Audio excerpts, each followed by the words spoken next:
قبر برای ما میگفته است که با خود بیارید چی است. میگفته است انا بیت الوحده، انا بیت الوحده فحمل مونسا و هو قراءة القرآن. یکم برادران عزیز از حال خودش قبر بیان میکند، میگوید من خانه تنهایی ام.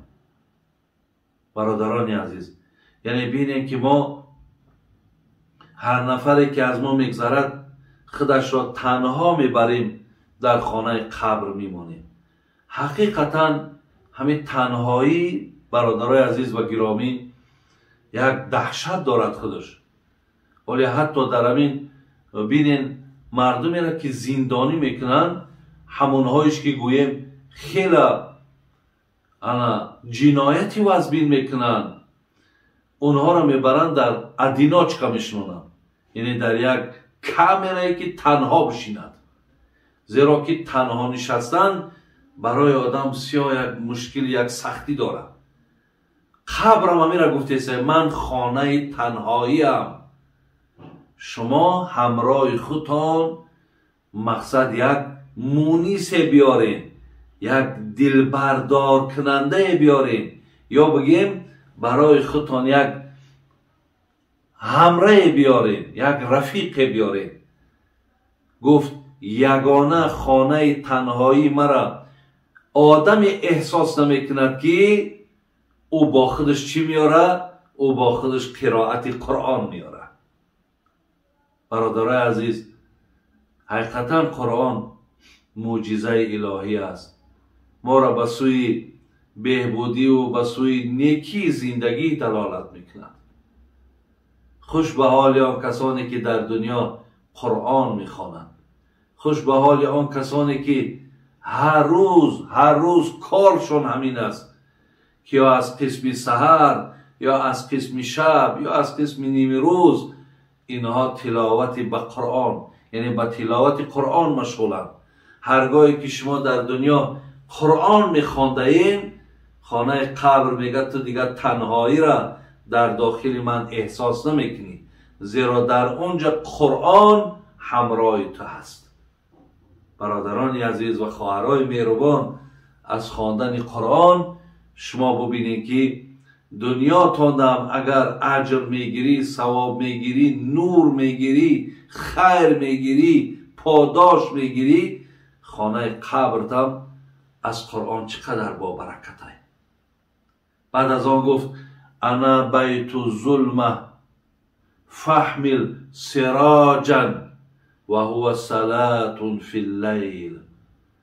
گفت دویم چیزی که خانه قبر به ما مصلحت داده است که دویم چیزی که با خود بیارین بعد آنی که قرائت قرآن همراهت هست، دویم چیز هم باید همراهت باشد، زیرا که من خانه تاریکی ام. برادرای عزیز، شما بینید وقتی اگر چراغ نباشد، وقتی در خانه تاریکی باشد، چقدر در این حالت هم قلبهای شما تنگ می شود، چقدر خودتون ناراحت حس میکنید، در حال برای خودتون روشنی میکابید. قبر میگه اگر خواهی که خانه تو از تاریکی نجات یابد، روشن باشد، برای خودت نماز شب بیار، یعنی همراه خودت نماز شب بگی بیار. ولی امروز برادرها و خواهرای بسیار داریم غیر این 5 وقت نماز با نماز تهجد دارن، یعنی نماز شب دارن. امروز بسیاری از برادرها میبینی برای ما زنگ میزنن که از ساعت مثال من 2 میخیزم، از ساعت 3 میخیزم، خلاص جاگه که گرم شد ترک میکنه و برای خاطری که خانه قبرش مثل همی خانه واری روشن باشد میخیزد نماز تهجد میخواند، خواه 2 رکعت میخواند، خواه 4 رکعت میخواند.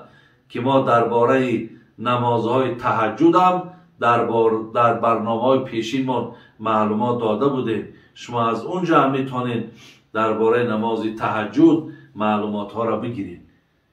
برای همین هر کسی که نماز شب دارد، بین اگر خانه تنهاییش با قرائت قرآن، اگر از تنهایی رها یابد، تاریکی خانه قبر تو به سبب نماز شب روشن می شود، زیبا می شود. ولی در یک حدیث خواندم، عبدالله ابن سلام حدیث روایت میکند، رسول اکرم صلی الله علیه و سلم یا ایها الناس افشوا السلام و اطعموا الطعام و صلوا و الناس نیام تدخلوا الجنه بسلام. ای مردم مسلمان، ای امتای خوب و نیک من، شما گفتن در بینتون هیچگاه سلام ترک نکنید. یعنی بر کسی میشناسی نمیشناسی السلام علیکم و رحمت الله و برکاته را ترک نکن. دوم، هرگاهی که اگر امکانیت و شرایط تان باشد خیر و احسان را ترک نکنید، صدقه کنید. سیوم، نماز شبها تان خوانید. حضرت بچی گفتن اگر این سه عمل در پایبند باشین تدخلوا الجنه بسلام، شما داخل شوید در جنت پرناز و نعمت الله مهربان. بعد از آن جناب ابن جوزی برای ما برادران عزیز فرمود که انا سیوم چیزی را که قبر میگم، میگوید که انا بیت التراب،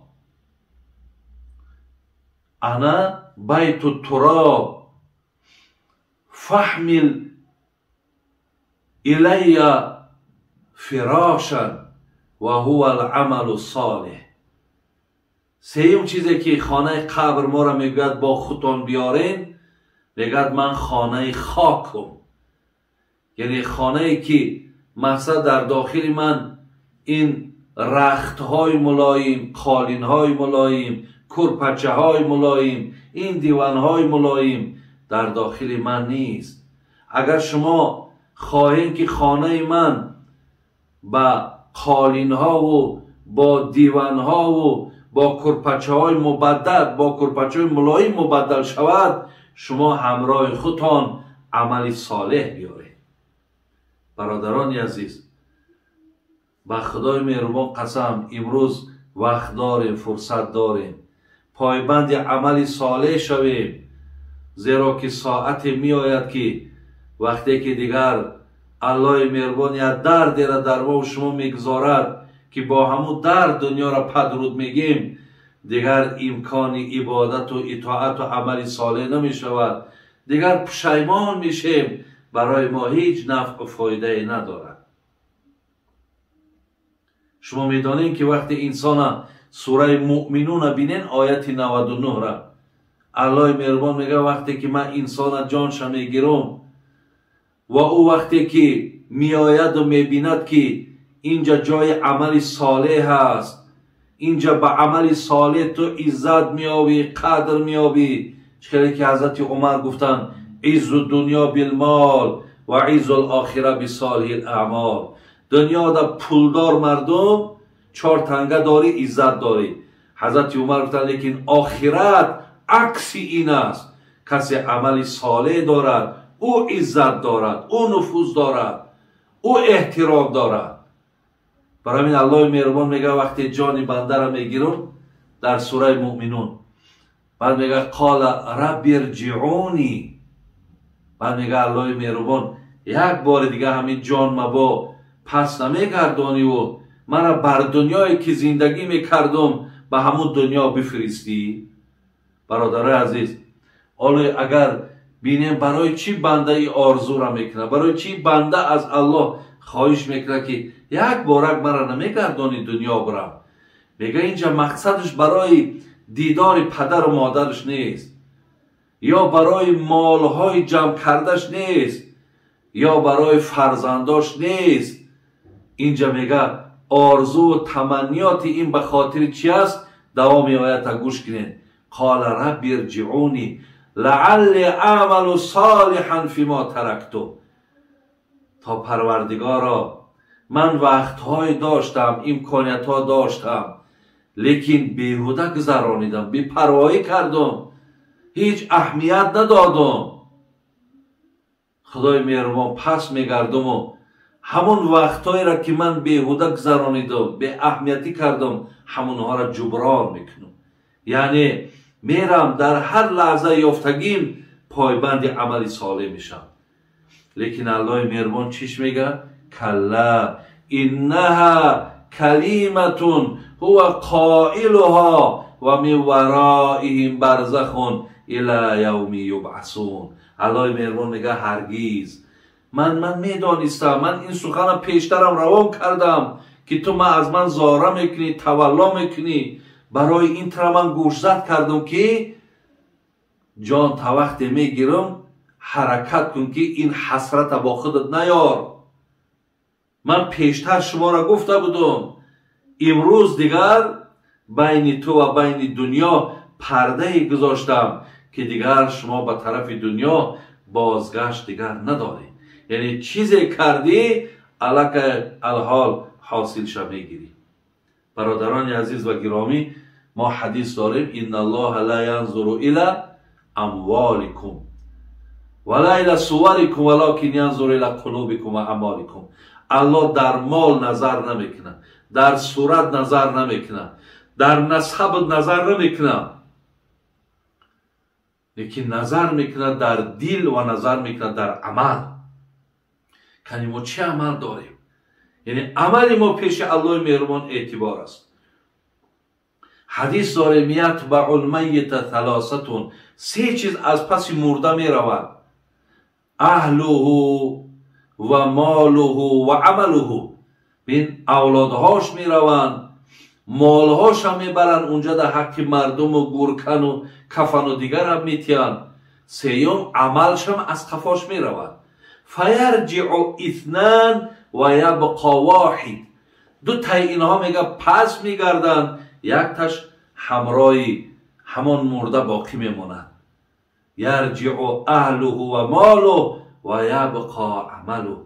اهلش قطعی، مالش پس میگرده با میآید و عملش قطعی همون انسان در قبر میگذارند. خواه خوشبخت میشود، خواه بدبخت میشود، ای دست عملش است. امام غزالی یک قصه میارد، میگد که باره میگه در جنازه یک نفر اشتراک داشتیم. در پهلو نگاه کردم یک جوانی بود. این امام غزالی حکایت دارد. میگه طرف همون جوان گفتم اگر خداوند همین نفری که حاضر ما جنازه شو میخوانیم اگر همین را زنده کنه، بعد زنده کردن همین با چی کار مشغول میشود؟ میگه جوان بسیار جوابی زیبا داد. گو اگر خداوند ایرا جانش دوباره گردانه، هر آینه تا آخری عمرش گفت وقتش ضایع نمیکنه، همیشه پایبندی عملهای نیک و صالح میشود. بعد میگه جوان گفتم که بچم بسیار جواب خوب دادی و لیکن یقین دام که این دویم باره زنده نمیشود، لیکن با آن چیزی که گفتی بچم پایبند باش. بله برادران عزیز و گرامی، یک قصه دیگری را گوش کردم. میگه یک نفر مغازه رفتن، مغازین رفتن و خرید کردن و نزدی بگیم سوداگرد آمدن. اگه حاضر همه کسه ها کاردا قدیشید است، کارتا قدیشید است، کارد هست. میگه وقتی همون کارت ما برآوردم، همون کارتا ما برآوردم تا خریدی کردگی ما از همون دارونی از درون همون کارتام بگیم مبلغش بگیرد. وقتی که میگه پیش همون اپارات در گذاشتش، از اپارات میگه صدا برآمد که مبلغت کافی نیست. حالا آن که میگه من میدونستم که قریب 3 برابر از خریدی من در کارتای من پول بود. میگه من گفتم ممکن که یگان خطاش دست یک بار دیگر با همو کارت بر این دو میگه وقتی برد گفت رمز خطاست، یعنی همون رقم هایی که هست همون خطا برآمدن. میگه وقتی این درست کرد گفت نقد چیزی داری بته، گفت مقصد خریدگی تا با پولی نقد گو بگیر، زیرا در کارت تو مبلغ نیست یا رمزش خطا برآمد. بعد میگه سوداگر گفت امکان دارد که اگر همون کارت در پیش تلفن گذاشته باشی امکان دارد که همون کارت را سوزاندگی باشد. خلاص میگه من از مغازین بیرون شدم و در گوشم فقط یک گپی بود، نقد چیزی داری؟ نقد داری؟ مقصد نقد چیزی داری که حسابت برابر شود؟ میگه در ذهن من، بندای خدا را بینید، در ذهن من میگه میدان قیامت آمد. من با امید پیش الله مهربان میگه که در حساب میگه استاده مو و امید بر همون نمازم دارم، روزم دارم، زکات دارم، حج دارم، بسیار چیزهای انجام دادم و با امید اونها استادگیم. و مبادا میگه یکی از الله مهربان